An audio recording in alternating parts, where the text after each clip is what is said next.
Hello friends, आप सब कैसे हैं। तो फ्रेंड्स आज मैं देखने वाला हूं यहाँ पर जो डीएलएड सेकंड ईयर का है और सब्जेक्ट है पर्यावरण अध्ययन शिक्षण का 2021 में जो पेपर हुआ था उसका सभी प्रश्नों के उत्तर मैं यहाँ पर दिखाने वाला हूं आपको। तो आप भी अच्छे से ध्यान से देखिएगा और साथ में मैं आपको बता दूं कि जो इसका पीडीएफ मिलेगा वो टेलीग्राम ग्रुप में मिलेगा, जिसका लिंक आपको डिस्क्रिप्शन बॉक्स में मिल जाएगा। तो उसी टेलीग्राम ग्रुप को ज्वाइन कर लीजिएगा तो वहाँ पर पीडीएफ मिल जाएगा। लेकिन ध्यान रखने वाली बात यह है कि पीडीएफ में पासवर्ड डाला होगा, जो कि आपका जो पासवर्ड है वो एक एक अक्षर करके यहीं पर जो आपका दायां साइड है वहीं पर दिखाई देगा। तभी वही पासवर्ड जब आप डालेंगे 5 अंक का तभी आपका पीडीएफ ओपन होगा, नहीं तो टेलीग्राम ग्रुप में भी आपका पीडीएफ ओपन नहीं होगा। तो इसलिए आप ध्यान से पासवर्ड को देखिएगा एक एक अंक करके, क्योंकि इकट्ठा पासवर्ड आपको नहीं दिखाई देगा। तो चलिए शुरू करते हैं। हम लोग यहाँ पर देख लेते हैं डीएलएड सेकंड ईयर के जो सब्जेक्ट है पर्यावरण अध्ययन शिक्षण, क्योंकि ये जो आपका प्रीवियस ईयर के क्वेश्चन है डीएलएड में वो बहुत ज़्यादा रिपीट होते हैं। तो आपके लिए सभी पेपर जो है तो महत्वपूर्ण है, देखने वाले हैं। तो हम लोग यहाँ पर जितने पेपर हुए हैं पिछले साल के या फिर 20, 21, 22, 23, इन सभी को आज इन सभी को हम लोग एक एक करके देखते रहेंगे। मैं एक वीडियो आपको डाल चुका हूँ यहाँ पर योग शिक्षा का, तो उसको भी आप देख लीजिएगा अगर नहीं देखें। तो चलिए शुरू करते हैं। दोस्तों यहाँ पर देख सकते हैं 15 नंबर के ऑब्जेक्टिव आते हैं, इसमें से 5 है वस्तुनिष्ठ रहते हैं, जिसमें चार ऑप्शन वाले। तो यहाँ पर देख सकते हैं पहला क्वेश्चन है पर्यावरणीय शक्ति कितने प्रकार की होती है। तो यहाँ पर आंसर हो जाएगा 2 प्रकार, यहाँ पर देख पाते हैं स नंबर। उसके बाद है किसी क्षेत्र का अध्ययन क्या कहलाता है। तो ये कहलाता है क्षेत्र भ्रमण, यहाँ पर 12 नंबर सही है।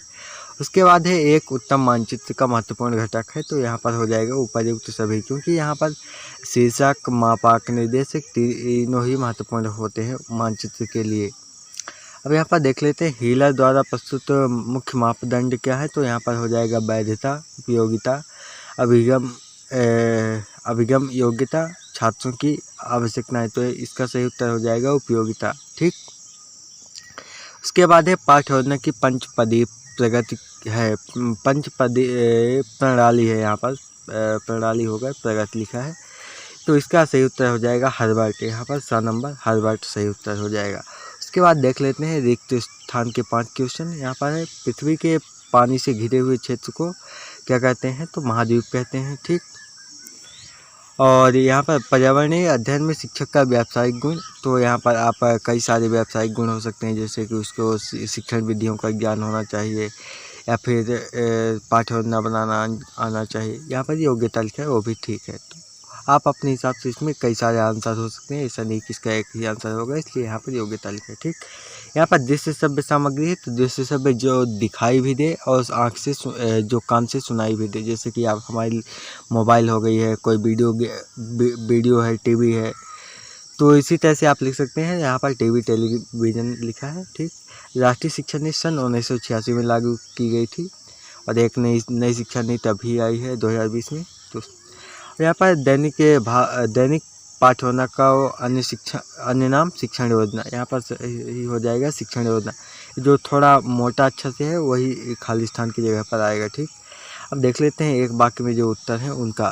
तो अन्वेषण विधि के जन्मदाता, यहाँ पर फ्रांसिस बेकन लिखा है, गलत है। मैं आपको बता दूं फ्रांसिस बेकन नहीं होगी। अन्वेषण विधि के जो जन्मदाता है वो बताऊं मैं आपको कि आर्मस्ट्रांग हो जाएंगे, आर्मस्ट्रांग, ध्यान रखिएगा आर्मस्ट्रांग यहाँ पर गलत लिखा है। ठीक। अन्वेषण विधि के जन्मदाता हो जाएंगे आर्मस्ट्रांग। ठीक। और यहाँ पर आगे देख लेते हैं पर्यावरण को बढ़ावा देने वाली एक समिति का नाम। तो यहाँ पर पर्यावरण संरक्षण समिति या फिर एक और समिति है IEEP, तो उसको भी लिख सकते हैं। कई सारी समितियाँ हैं तो आप लिख सकते हैं पर्यावरण संरक्षण समिति। ठीक। एक द्विबीजपत्री बीज का नाम। तो यहाँ पर मूंगफली हो जाएगा और भी कई सारे हैं, तो मूंगफली। एक सजीव और निर्जीव वस्तु का, ये तो बेसिक सवाल है, आप लिख सकते हैं पेड़, पत्थर, सजीव में हो जाएगा, जैसे कि हम लोग मनुष्य आ जाएंगे, पेड़, गाय, बैल, ये सब आ जाएंगे। निर्जीव में मिट्टी, पत्थर, कंकड़, ये सब कुछ आ जाएंगे। ठीक। अब वार्षिक कार्य योजना के एक महत्वपूर्ण लाभ है क्या होता है कि बेहतर नियोजन हो जाता है। जब हम वार्षिक उसको हम आसानी से पाठ्य योजना से में इकाई योजना में तोड़ सकते हैं, उसको आसानी से कार्य योजना से। और जो भी शिक्षण सामग्री वगैरह लगनी होती है तो उसका पहले से ही हम लोग का ज्ञान हो जाता है, वार्षिक कार्य योजना का, उसका अच्छे से नियोजन हो जाता है। ठीक। अन्वेषण विधि के कोई दो उद्देश्य, तो पहला है सत्य की खोज करना और दूसरा है समस्याओं का विश्लेषण करना। ठीक, अब देख लेते हैं 5वां प्रश्न है, साक्षात्कार विधि के कोई दो दोष लिखिए। मतलब कि साक्षात्कार विधि इंटरव्यू जब हम लेते हैं तो क्या क्या दिक्कत हो सकती है कि जो इंटरव्यू लेने वाला है वो पक्षपात कर सकता है। दूसरा है समय और संसाधनों की अधिक आवश्यकता होती है, क्योंकि कम से कम एक व्यक्ति का इंटरव्यू लेने के लिए एक व्यक्ति तो चाहिए, तो उसको भी टाइम लगेगा और ज़्यादा संसाधनों की भी आवश्यकता होगी, तो इसमें समय संसाधन बहुत ज़्यादा व्यय होता है। ठीक, अब देख लेते हैं नक्शा और चित्र में कोई दो अंतर लिखिए। तो यहाँ पर नक्शा और चित्र आप जानते ही होंगे, नक्शा और चित्र। तो यहाँ पर देख लेते हैं, नक्शा किसी क्षेत्र का भौगोलिक प्रतिनिधित्व करता है। भौगोलिक मतलब किसी भूभाग का है तो उसका नक्शा बनाया जाता है। मध्य प्रदेश का नक्शा और ज़िले का नक्शा हो गया, किसी ज़िले का, पूरे भारत का नक्शा, विश्व का मानचित्र। ठीक, और यहाँ पर चित्र किसी भी वस्तु का बना सकते हैं, ऐसा नहीं है गाय बैल हो गया या फिर किसी पेड़ का बना सकते हैं, किसी का भी आप बना सकते हैं। तो इसका भौगोलिक प्रतिनिधित्व करता है, किसी दृश्यात्मक वस्तु का दृश्यात्मक प्रतिनिधित्व करता है। ठीक, नक्शा में मापनी का यूज होता है। वहाँ पर आपने देखा होगा कि वहाँ पर दिखाया रहता है कि 1 सेंटीमीटर बराबर इतने किलोमीटर, इतने मीटर, ये सब रहता है ना, और जबकि चित्र में ऐसा कुछ मापनी वगैरह नहीं रहता है। ठीक, और भी कई सारे अंतर हो सकते हैं। यहाँ पर 2 ही पूछा है तो मैंने यहाँ पर 2 ही लिखा है। ठीक, अच्छी पाठ्यपुस्तक की कोई दो विशेषताएं। पाठ्यपुस्तक, आपकी जो पाठ्यपुस्तक होती है उसकी जो आपकी अच्छाइयाँ लगे उसको आप लिख सकते हैं कि पाठ के अंत में अभ्यास प्रश्न होने चाहिए, चित्रों का प्रयोग किया जाना चाहिए, उसमें टॉपिक जो रहते हैं उनको थोड़ा अच्छे से बना करके लिखा जाना चाहिए, उसका सारांश भी दिया रहना चाहिए, शब्दार्थ भी दिया रहना चाहिए, सब आप लिख सकते हैं। यहाँ पर 2 पॉइंट लिखा हो, आप ध्यान देख लीजिएगा। सुविधादाता के रूप में शिक्षक की कोई दो विशेषताएं। तो सुविधादाता के रूप में जो शिक्षक की क्या क्या विशेषताएं हो सकती हैं देख लेते हैं। पहला, मार्गदर्शन देता है। शिक्षक छात्रों को जहाँ पर कोई भी समस्या आती है उसको सुलझाने में उसकी सहायता करता है, उनको प्रेरणा प्रदान करता है, प्रोत्साहित करता है शिक्षक बच्चों को। तो जो सुविधादाता के रूप में जब है शिक्षक, तो सिर्फ उसका काम पढ़ाना नहीं रह जाता, उसको और भी कई सारे उसको बच्चों को सक्रिय बनाए रखना होता है कक्षा में। ऐसा नहीं है कि बोर हो जाए, सो जाए बच्चे। सुविधादाता के रूप में बहुत सारे काम हो जाते हैं शिक्षक के लिए। अब देख लेते हैं इकाई योजना का अर्थ। इकाई योजना, तो इकाई योजना में मैं आपको बता दूं कि किसी एक इकाई का ऐसा नहीं कि इकाई योजना हम बनाए हैं एक इकाई योजना तो एक ही दिन में ख़त्म करना। एक इकाई योजना कई दिनों तक चल सकती है, जबकि पाठ योजना जो होती है वो केवल एक ही दिन के लिए पढ़ाने के लिए होती है। तो आप ध्यान रखिएगा, इकाई योजना और पाठ योजना अलग अलग होता है। तो यह शिक्षण योजना होती है जो कि शिक्षक के द्वारा बनाई जाती है। मैं आपको बता दूं, विशेष विषय या अध्याय को ध्यान में रखते हुए बनाई जाती है। मैं आपको बता दूं, अध्याय और जो पाठ होता है अलग होता है। अध्याय में कई सारे पाठ आ सकते हैं, इकाई में कई सारे पाठ आ सकते हैं, अध्याय आ सकते हैं, और जो इकाई है वो कई दिनों तक चल सकती है। ठीक, इसमें शिक्षण के उद्देश्य, गतिविधियों और मूल्यांकन के तरीके शामिल होते हैं। ठीक, अब देख लेते हैं 10वां प्रश्न, पर्यावरण का अर्थ और परिभाषा। ये तो आप आसानी से देख सकते हैं, लेकिन फिर भी मैं आपको पढ़ के बता रहा हूँ। ये आप जानते भी हैं कि यह हमारे चारों ओर का वह संपूर्ण प्राकृतिक और कृत्रिम वातावरण है जिसमें हम रहते हैं। इसमें वायु, जल, मृदा, पौधे, जीव जंतु आदि शामिल होते हैं। जो भी हमारे चारों ओर का वातावरण है, चाहे जो भी दिख रहा है हमारे सामने, इसको हम महसूस कर पा रहे हैं, वो सभी पर्यावरण है। परिभाषा है कि पर्यावरण वह बाहरी कारक होते हैं जो जीवों के जीवन और उनके पारिस्थितिकी तंत्र पर प्रभाव डालते हैं। अब देख लेते हैं 11वां प्रश्न क्या है। प्रारंभिक स्तर पर बच्चों के ज्ञान अधिगम के स्रोत, मतलब कि शुरुआती स्तर जो होता है उसमें कौन कौन बच्चों को ज्ञान देते हैं। तो पहला उनके माता पिता हो गए, आस पड़ोस हो गया, शिक्षक हो गया, अगर कहीं मेला पर घूमने गया तो वहाँ भी उसका अधिगम हो जाता है। तो सब कुछ होता है। यहाँ पर थोड़ा दिखा देते हैं। अध्यापक, अभिभावक, शिक्षक, सहपाठी, मीडिया, जैसे यहाँ पर कोई टीवी देख रहा है, मोबाइल से देख रहा है, फेसबुक चला रहा है, यूट्यूब देख रहा है, तो वो सब मीडिया से, वहाँ से भी तो ज्ञान अर्जित ही कर रहा है। अब देख लेते हैं अवलोकन से क्या आप समझते हैं। यहाँ पर मैं बता दूं कि टोटल 20 क्वेश्चन रहते हैं, लेकिन उसमें से कुछ अथवा भी रहते हैं, तो थोड़ा वीडियो लंबा होगा।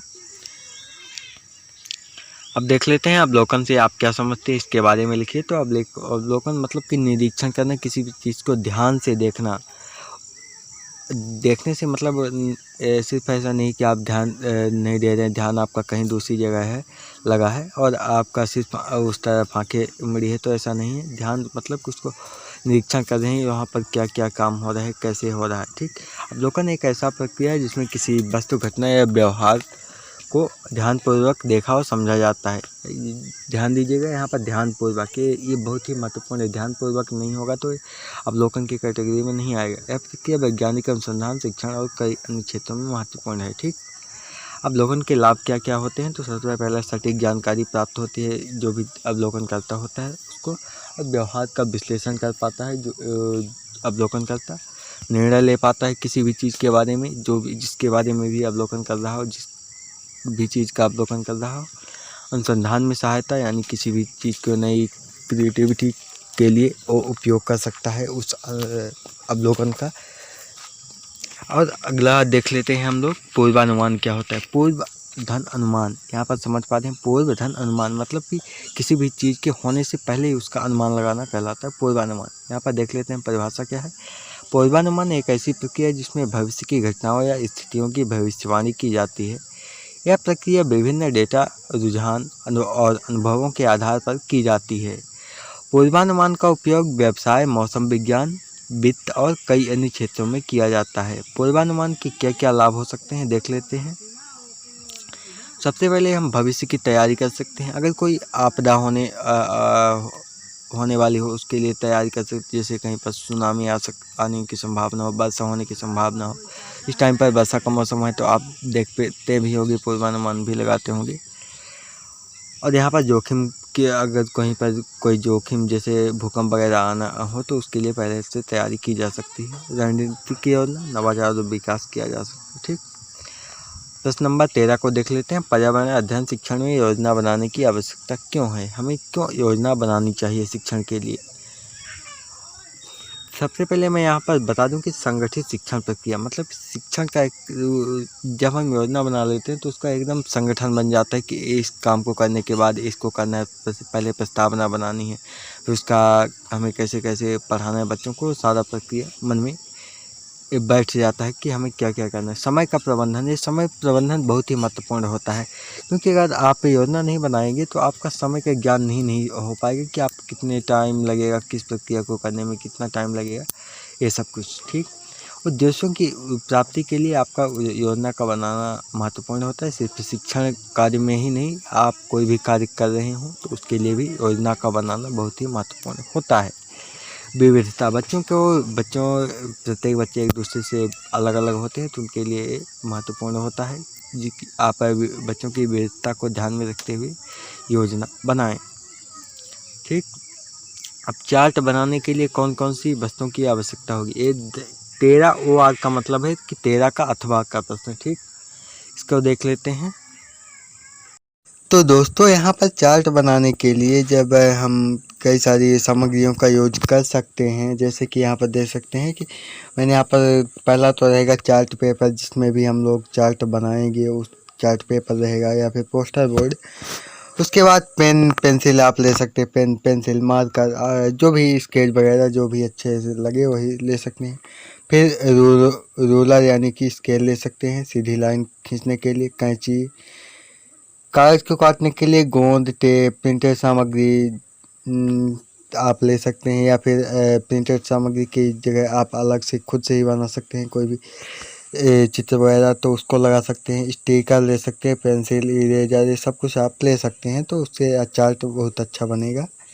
उसके बाद सुविधादाता के रूप में शिक्षक की भूमिका, यहाँ पर देख पा रहे हैं कि इससे पहले भी एक किसी तरह का क्वेश्चन आया था एक ही पेपर में। यहाँ पर देख सकते हैं जब एक शिक्षक सुविधादाता की भूमिका में होता है तो उसका उद्देश्य केवल जानकारी प्रदान करना नहीं होता है, बल्कि सीखने की प्रक्रिया में बच्चों को सक्रिय रूप से शामिल कर पाए, इसका मुख्य उद्देश्य होता है शिक्षक का। तो चलिए देख लेते हैं क्या क्या। पहला है मार्गदर्शक की भूमिका में होता है कि उसका वो जो शिक्षक होता है बच्चों का मार्गदर्शन करता है, कहाँ पर उनको क्या करना चाहिए। सिर्फ शिक्षक की जगह मतलब कि पढ़ाई वाली बात है नहीं, उसके अलावा भी अगर कोई समस्या आती है तो शिक्षक मार्गदर्शन कर सकता है। और दूसरा है प्रोत्साहित करेगा पढ़ाई के लिए बच्चों को। तीसरा है समर्थक, जो भी कठिनाइयों का सामना कठिनाइयाँ आएगी उनके हल करने में मदद करेगा। संवादक शिक्षक और छात्रों के बीच वो संवाद स्थापित करता है। सहयोगात्मक वातावरण बनाएगा, सकारात्मक वातावरण बनाएगा। उसके बाद संसाधन प्रदाता शिक्षण संसाधनों उपकरणों की जो भी आवश्यकता होगी उनको उपलब्ध करवाएगा। अब यहाँ पर 14 नंबर का अथवा देख लेते हैं। यहाँ पर OR का मतलब अथवा है, ठीक। इकाई योजना बनाते समय कौन कौन सी सावधानियाँ रखनी चाहिए, जिससे कि शिक्षा जब हम उसको उपयोग में लें इकाई योजना का तो कोई दिक्कत ना हो। तो यहाँ पर देख लेते हैं। सबसे पहले तो जब हम इकाई योजना बनाएं, चाहे पाठ्य योजना बनाएं या फिर वार्षिक योजना बनाएं, सबसे पहले उनका उद्देश्य स्पष्ट हो जाना चाहिए कि हम किस लिए इकाई योजना का कोई भी योजना बना रहे हैं, ठीक। उसके बाद समय का प्रबंधन करना बहुत ही ज़रूरी होता है इकाई योजना में, ठीक। फिर छात्रों की विविधता का हमें ध्यान रखना पड़ता है, क्योंकि प्रत्येक छात्र एक दूसरे से भिन्न होते हैं और सभी जो छात्र हैं वो अलग अलग गति से सीखते हैं, इसलिए उनके लिए उनकी विविधता का भी ध्यान रखा जाना आवश्यक है। उसके बाद देख लेते हैं मूल्यांकन योजना। उनके लिए जब हम पढ़ाएंगे तो उनके लिए मूल्यांकन करना भी बहुत ही महत्वपूर्ण होता है। जितना हमारा पढ़ाना महत्वपूर्ण होता है, उससे भी अधिक हमारा मूल्यांकन करना, उनका लगातार आकलन करते रहना ज़रूरी होता है, ठीक। संसाधनों की उपलब्धता, अगर हम कोई सामग्री किसी भी विषय वस्तु को पढ़ाने जा रहे हैं तो उसमें जो भी विषय वस्तु लगेगी, संसाधन लगेगी, उसके संसाधनों की उपलब्धता का भी हमें ध्यान रखना पड़ेगा। लचीलापन होना चाहिए, क्योंकि अगर थोड़ा बहुत आगे पीछे हो गया, कुछ गड़बड़ हो गया, नहीं बन पा रहा है उस तरह का, तो वहाँ पर आप थोड़ा लचीलापन रहेगा उसमें, तो आप काट छाट भी कर सकते हैं, बदलाव भी कर सकते हैं, ठीक। पर्यावरण अध्ययन के में क्षेत्र भ्रमण की क्या उपयोगिता है। फील्ड ट्रिप, ये तो फर्स्ट ईयर में भी था, आपने पढ़ा होगा, सेकंड ईयर में आया ही है। पहला तो है कि व्यावहारिक अनुभव मिल जाता है बच्चों को, जहाँ जब हम कहीं पर भी फील्ड ट्रिप करवाने ले जाते हैं। ऐसा नहीं है कि आपके किसी राष्ट्रीय उद्यान को दिखाने ही ले जाएं, आप कहीं पर भी खेत में भी दिखाने ले जा सकते हैं कि आलू में क्या क्या होता है, आलू की जड़ होते हैं, तना, फूल, पत्ती, आप इन सभी को दिखा सकते हैं। ज़रूरी नहीं कि आप कहीं दूसरे बहुत दूर जगह पर ही ले जाएं, आप पास में भी ले जा सकते हैं। कहीं गार्डन है तो उसको दिखा सकते हैं फील्ड ट्रिप में, तो उसके इंटरेक्टिव लर्निंग हो जाती है बच्चों का, उस इंटरेक्ट कर पाते हैं, डायरेक्ट टू डायरेक्ट जो भी जानकारी होती है उसको ले पाते हैं पहले। और एक बात और है कि रोचक हो जाता है, बोर हो जाते हैं कक्षा में पढ़ते पढ़ते, तो जो भी चीज़ कक्षा में पढ़ते हैं तो उसका वास्तविक अनुभव ले पाते हैं फील्ड ट्रिप पे। जागरूकता बढ़ाना हो जाएगा, मूल्यांकन भी करेगा शिक्षक उसका, ठीक। टीम वर्क में क्या है कि जब हम कहीं पर बच्चों को टूर कराने ले गए या फिर फील्ड ट्रिप, तो वहाँ पर टीम वर्क के रूप में सभी लोग एक दूसरे का सहयोग करते हैं आपस में, तो इससे सहयोग भावना बच्चों में विकसित होती है, ठीक। अब यहाँ देख लेते हैं 15 का अथवा न। यहाँ पर संज्ञान और अधिगम को प्रभावित करने वाले कारक, तो इसमें बहुत सारे कारक संज्ञान और अधिगम को प्रभावित करते हैं। यहाँ पर अगर आप कहेंगे तो मैं संज्ञान और अधिगम किसका अलग ही वीडियो बना दूंगा कि संज्ञान क्या है, अधिगम क्या है, सीखना, लर्निंग। तो देख लेते हैं। पहला तो है जैविक कारक, मतलब कि अनुवांशिक कारक। बच्चों को अगर माता पिता को ही कोई प्रॉब्लम है तंत्रिका तंत्र में या फिर कोई भी माता पिता से कुछ संबंधित है तो हो जाएगा जैविक कारण में। पर्यावरणीय का, अगर बच्चे का वातावरण ठीक नहीं, गाली गलौज वाला है तो वैसे ही सीखेगा, वैसे ही सुनेगा, तो उसी तरह उसका माइंड भी डेवलप होगा। इसलिए उस पर्यावरणीय कारक बहुत ही महत्वपूर्ण होते हैं किसी बच्चे के अधिगम के लिए, संज्ञान के लिए। मनोवैज्ञानिक कारक, छात्र की प्रेरणा, रुचि, आत्मविश्वास, भावनात्मक स्थिति, वो भी महत्वपूर्ण होती है, ठीक। अब देख लेते हैं सामाजिक कारक। बच्चा समाज में रहेगा तो उसका जैसा बच्चे का समाज रहेगा वैसा ही वो भी ढल जाएगा। उसी तरह परिवार, मित्र, शिक्षकों का प्रभाव, सांस्कृतिक पृष्ठभूमि, बहुत ही इसका प्रभाव पड़ता है बच्चे पर। शैक्षणिक कारक, बच्चा किस तरह से पढ़ने जा रहा है, कितनी दूर स्कूल है, वहाँ पर कैसी पढ़ाई होती है, शिक्षण विधियाँ किस तरह की है, या फिर रटने पर जोर दिया जाता है या फिर इंटरेक्टिव लर्निंग के माध्यम से करके सीखने का मौका दिया जाता है, तो उसका बहुत ही महत्व होता है बच्चे के जीवन पर। इसलिए वो संज्ञान और अधिगम पर प्रभाव पड़ेगा ही, ठीक। यहाँ पर समस्या समाधान के 5 चरण, समस्या समाधान विधि है। इसके लिए 5 चरण होते हैं कि कैसे कैसे करेंगे। तो पहला है समस्या की पहचान। जब हम कोई भी हमारे पास समस्या आएगी तो उसका सबसे पहले हम पहचान करेंगे। उसके बाद समस्या का विश्लेषण या उसके वह समस्या किस तरह की है उसके प्रत्येक पहलू का हम लोग विश्लेषण करेंगे, ठीक। उसके बाद है कि समस्या समाधान के विकल्प, जो भी समस्या रहेगी उसका किस तरह से समाधान हो सकता है और उसका हम विकल्प ढूंढेंगे, ठीक। सर्वश्रेष्ठ समाधान का चयन, जितने भी विकल्प मिलेंगे हमें समाधान करने के लिए किसी भी समस्या के, तो उसमें से हम जो सबसे अच्छा समाधान होगा उसको हम चयन कर लेंगे। समस्या समाधान का कार्यान्वयन और मूल्यांकन, लास्ट में मूल्यांकन ही होगा। तो जो भी जैसा भी समाधान रहेगा उसका हम लोग मूल्यांकन करेंगे कि समाधान जो समस्या आई थी उसका समाधान अच्छे से हुआ है या फिर नहीं। अब देख लेते हैं सामूहिक परिचर्चा के उद्देश्य। सामूहिक परिचर्चा क्या होती है? तो जब हम लोग आपस में चर्चा करते हैं किसी भी विषय के बारे में तो वही कहलाती है सामूहिक परिचर्चा। इसके उद्देश्य देख लेते हैं। तो सबसे पहले विचारों का आदान प्रदान करना हो जाएगा। यह छात्रों के संबंध में, इसलिए यहाँ पर छात्र अपने विचारों का आदान प्रदान करेंगे। दूसरा, समस्याओं का समाधान हो जाता है। अगर कोई समस्या है तो जब हम आपस में बातचीत करेंगे, हल करेंगे तो वहाँ पर हो जाता है, समस्याओं का समाधान हो जाता है। मूल्यांकन और फीडबैक मिल जाता है, छात्र के विचार तर्कों का मूल्यांकन किया जा सकता है। सहयोग और टीम वर्क रहेगा वहाँ पर। अगर सामूहिक परिचर्चा होगी तो वहाँ पर सहयोग भी करेंगे एक दूसरे के विचारों का। टीम वर्क की भावना भी विकसित होगी। अभिव्यक्ति क्षमता, मतलब कि बच्चा अपने विचारों को अभिव्यक्त कर पाएगा दूसरों के सामने तो उसके अभिव्यक्त करने की भी क्षमता बढ़ती है, ठीक। अब देख लेते हैं पर्यावरण को साफ स्वच्छ रखना क्यों आवश्यक है। ये तो आप अच्छी तरह जानते हैं क्योंकि हमारे स्वास्थ्य के लिए बहुत ही ज़रूरी है। आप देख ही रहे हैं कितना ज़्यादा प्रदूषण बढ़ रहा है। इन सभी कारणों को आप लिख सकते हैं, तो इसको मैं ज़्यादा ध्यान नहीं दे रहा हूँ, आप पढ़ सकते हैं, मैं इसको PDF प्रोवाइड कर ही दूंगा। पर्यावरण के संरक्षण एवं जागरूकता में शिक्षक की भूमिका का वर्णन करो। क्या क्या भूमिका हो सकती है, शिक्षक क्या क्या कर सकता है। सबसे पहले तो शिक्षा देगा, जानकारी देगा।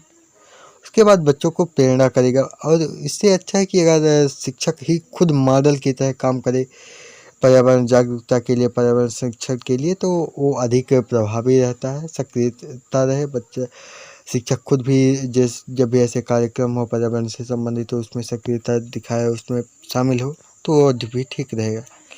उदाहरण प्रस्तुत करना बच्चे के समक्ष, जब शिक्षक अपने व्यक्तिगत और पेशेवर जीवन में भी पर्यावरणीय आदतों को अपनाएगा तो अच्छे से उदाहरण प्रस्तुत कर पाएगा खुद का। परियोजना विधि की विशेषताएं, इसमें प्रोजेक्ट विधि है। तो सबसे पहले छात्र केंद्रित प्रोजेक्ट विधि में क्या होता है कि जब छात्र शिक्षक सब कुछ मिलकर किसी समूह भाग किसी वास्तविक जगह पर जाकर के, किसी गांव में जाकर के या फिर किसी मोहल्ले में जाकर के वास्तविक रूप से वहां पर कोई भी प्रोजेक्ट का काम करते हैं तो कहलाता है परियोजना विधि या छात्र केंद्रित विधि है। इसमें छात्र की पूरी भागीदारी रहते हैं, छात्र ही इसमें अधिकतर कार्य करते हैं, शिक्षक सिर्फ हम मार्गदर्शन देता है। जिसमें छात्र काम करते हैं तो उनको व्यावहारिक अनुभव भी मिल जाता है। सहयोगात्मक कार्य भी होता है, यहाँ पर सहयोगी टीम वर्क के रूप में कार्य करते हैं। 2-4 लोग 6 लोग काम करेंगे एक साथ तो इसमें वहाँ पर टीम वर्क की भावना भी रहेगी। रचनात्मकता और नवाचार भी बच्चों को मिलेगा, ठीक। नवाचार को भी प्रोत्साहित करती है, ठीक। स्वतंत्रता, यहाँ पर छात्रों को अपने खूब स्वतंत्रता होती है और जैसे भी काम करना चाहें तो कर सकते हैं। पियाजे का संज्ञानात्मक विकास का सिद्धांत तो देखा जाए तो बहुत बड़ा है, लेकिन यहाँ पर मैंने सिर्फ 4 पॉइंट में पियाजे ने जो भी 4 अवस्थाएं दी थी उसको ही मैंने यहाँ पर लिखी है। लेकिन अगर आप कहेंगे तो मैं आपको लगभग कम से कम आधा 1 घंटा की वो अलग से वीडियो बन जाएगी। अगर आप कमेंट करेंगे तो मैं इस पर वीडियो बना दूंगा। तो यहाँ पर देख लेते हैं, यहाँ पर इसको 4 स्टेजेस में बांटा है उन्होंने। तो यहाँ पर देख पा रहे हैं, पहला संवेदी कामक अवस्था या फिर संवेदी मोटर अवस्था जो कि 0 से 2 वर्ष तक चलती है। जो बच्चा है अपने आसपास की जो वातावरण है उसमें अपनी इंद्रियों 5 जो इंद्रियाँ होती हैं, आँख, नाक, कान, इनके द्वारा ये सब कुछ सीखता है। और दूसरा है पूर्व संक्रियात्मक अवस्था 2 से 7 वर्ष, बच्चा प्रतीकों का उपयोग करना सीख जाता है। तर्क शक्ति का विकास सीमित होता है, तर्क नहीं कर पाता है। ये बहुत बड़े बड़े हैं ये स्टेज, लेकिन यहाँ पर मैंने सिर्फ छोटा छोटा बना दिया है, इसलिए आपको समझने में ज़रूर परेशानी होगी।